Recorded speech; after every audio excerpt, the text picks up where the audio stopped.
it was about 6 years ago.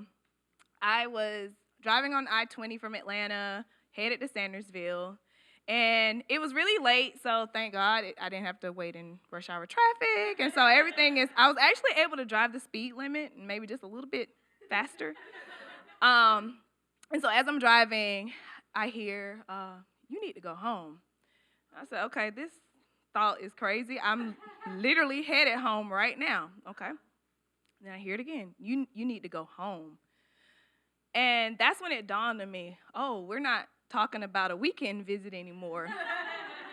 And naturally, my mind starts turning like, go home. I have established a great life in Atlanta. I've been living there for 8 years. I had friends. I had a career. Everything was going according to my plan. And so I start just asking questions like, well, what would people say about me if I go home? Will they say, oh, she went to the big city and she failed? Or like, how am I going to make money? You know, where am I going to get a job? Ever since I was a little girl, people have always said, there are no good jobs in Sandersville. You know, what's going to happen? And so then I heard, don't worry about that. Me being me, followed up with, no, but for real, how am I going to pay my bills? Like, I have student loans. And I heard again, don't worry about that. I got you. And y'all, while I'm in that silent car, pitch black, seemingly a desolate interstate in Atlanta, I was overwhelmed with indescribable peace. It filled every piece of my being. It filled my entire car. And I believed. I believed the promise that God was going to take care of me. And, you know, I started smiling. You know, I'm like, this is kind of crazy, but I'm curious what's going to happen. I'm kind of confident about it. I'm driving, and I look in my rear view, and that's when I saw blue lights. There was a cop car behind me. I don't know how fast I was going. I was that lost in the moment in my thoughts. And so I moved over into the right lane, and he just sped by. It was really weird. He was just driving behind me, and he just sped on by. And so I was glad I had 2 hours to think about how I essentially was about to uproot and upend my entire life. And I think that's the thing about promises. We love they sound awesome, and, you know, we're like, oh, that sounds really cool. But the thing about God's promises or the assignments that he gives us, a lot of times they're crazy, and they're irrational. They don't make sense.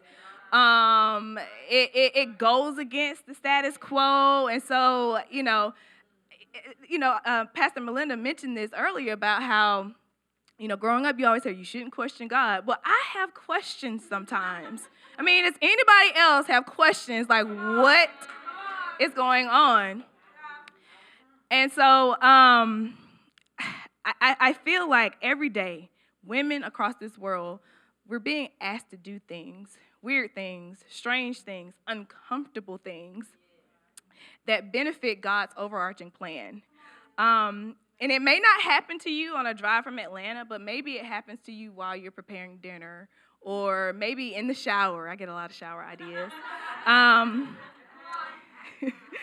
And, you know, you get that assignment, and you get that feeling of uncertainty. And so you start to try to get practical and thinking of all the ways of why it's impossible and it won't work. And if this sounds like you, I definitely want to tell you something. First of all, you are not alone. Don't feel super guilty about wondering if you're crazy or wondering if it's going to work. I know that you are all lovely women of God, and you're supposed to have all the faith that can move mountains. But sometimes you're going to come to crossroads in your life, and you're going to get a little scared. And fear is, you know, it is not the spirit that God gives us, but it is a natural part of your physiological body. Like, it's just, that's what happens. And, you know, as I read through the Bible, preparing for this and also preparing in writing my book, when you read about everybody else, they were all scared when God talked to them, because he told them to do some really strange things. And like for instance, I was gonna talk about Hagar, and in that, she's in this really strange setup as far as being a handmaiden and bearing a child for Abraham, and she's in the desert, and God tells her to go back. That's scary. And so the other story that came to mind was the greatest promise of all, the promise of Jesus' birth. When the angel Gabriel was talking to Mary, and it was funny because he said, "Hi, you're highly favored." And she was highly troubled by this label because she's like, who are you talking to? What are you talking about? And, sensing her concern, Gabriel, he's like, don't be afraid. Again, you are highly favored and the Lord is with you. And so the thing that, Mary did is very similar to us. She was like, but how? Like, how is this going to happen? How is this impossible promise going to come to fruition given my current state? It is so difficult to see those promises when we know where we are right now. And what Gabriel, and this is from Luke 1, and what Gabriel responded to her, and as many times as I've read about, Jesus' birth, and for whatever reason, this scripture, this never jumped out to me until a few years ago. Gabriel said, "The Holy Spirit shall come upon you, and the power of the Most High shall overshadow you." And I feel like Gabriel gave us the foundation of operating in faith. When you are presented with a problem or a promise that seems impossible, I need for you to activate the power of the Most High to overshadow you. To overshadow your ego. To overshadow your mistakes. To overshadow all of your fears. To overshadow that doubt. To cover all of that. Because a lot of times fear is ego-driven. I mean, I know a lot of people that you think, oh, I'm not egotistical. You always think of this certain personality that represents being egotistical, but we all have ego, and we all have moments of pride. And so you need more of him, less of you, in these situations where you're giving an impossible task. And so after Mary's questions were answered, she believed it. She was like, okay, this is what we're going to do. And it's interesting when she was visiting with Elizabeth tells her something that I feel like rings true for us too. She said, "Blessed is she that believed, for there shall be a fulfillment of the things which have been spoken to her from the Lord." That's how it works. God promises, we believe. It's really that simple. And the other thing I liked about reading this in Luke 1 was how God, Elizabeth and Mary were going through something kind of similar. They were both promised Zechariah was promised some things about their children and what was to come. And I feel like that's what makes events like this so important and powerful, to stand alongside women who are doing it with you.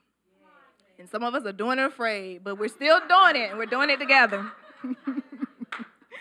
And I mean, that's the reason why I wrote Faith Beats Fear. That's the title of my book. I wanted to remind people of God's favor, his gifts, divine and earthly support in the midst of fear. Because that's the thing, when you get an assignment, when you get that promise, two things are going to show up: favor and fear. Almost every time. You're going to get his favor and your fear.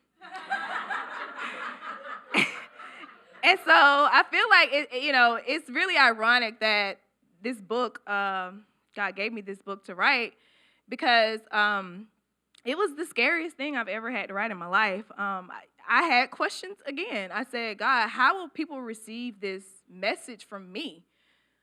I'm not a preacher. I'm a writer. I tell stories. That's what I do. And the thing I realized is that even though I'm not a preacher, I'm an expert when it comes to fear. Ever since I was a little girl, I have had immense shyness. I know you probably don't believe it, me standing up here right now, but I do not prefer to talk in front of people. I wish we could go back to the days when writers were hermits and lived in a cabin in the woods. And so the other thing that God brought to my attention was having, had all this fear since I was young, I'd learned how to manage it. I'd figured out practical ways to turn fear into my engine and not my brakes. I had determined that, when I get that nervous sensation, when your hands start sweating, you get a little chilly sweat or something going on. Oh, that means go. It's go time. This is the time when I need to stand up. This is the time when I need to say something. This is the time when I need to do something. And so I had essentially re-engineered my responses to everyday fear and turned it into something where I could do the work of the Lord.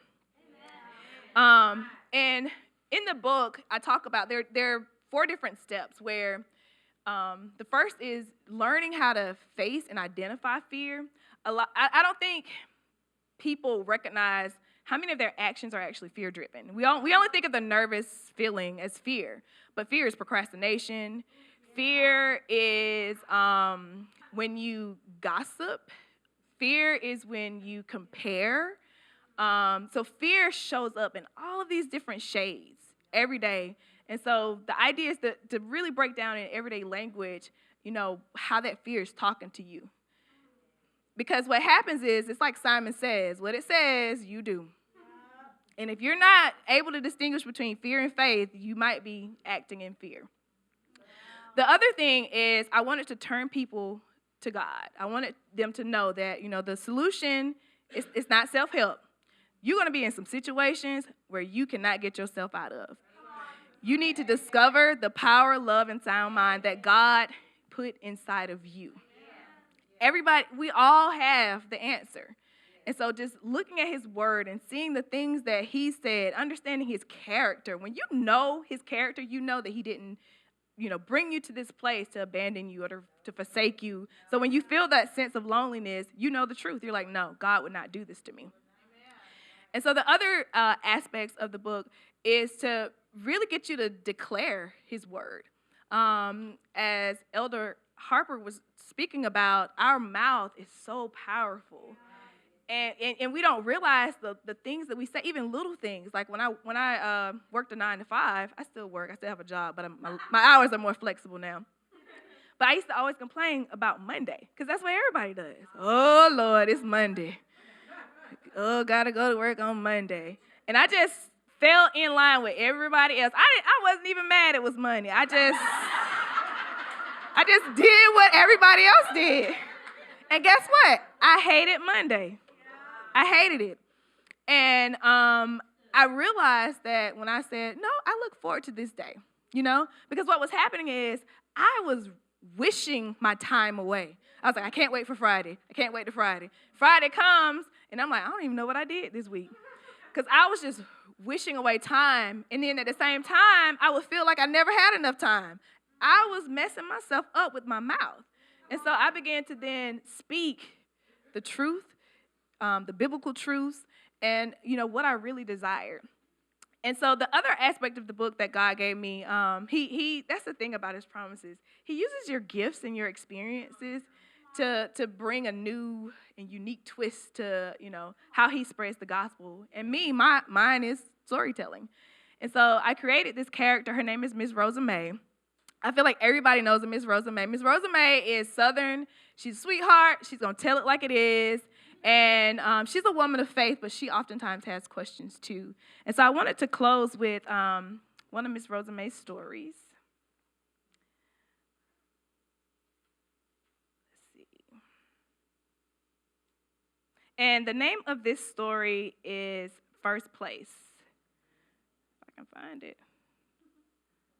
Let's see. Okay. I got to get my Southern accent on.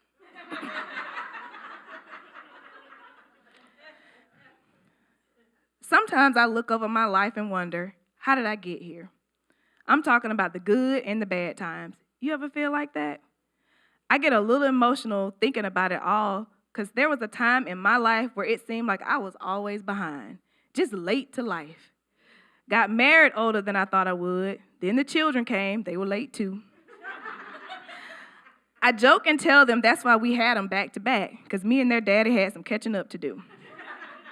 Don't get me wrong, I loved every one of them, but I spent so much of my life taking care of my husband and children that it didn't seem like I had any me left for me.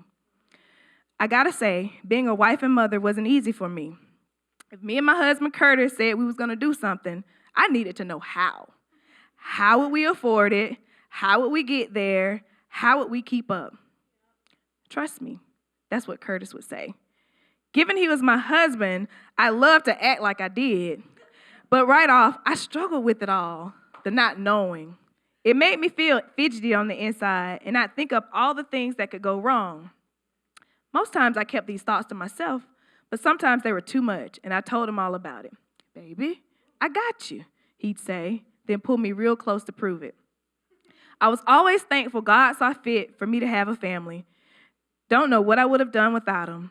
But let me just say this here. I had some dreams of things and places before they came along.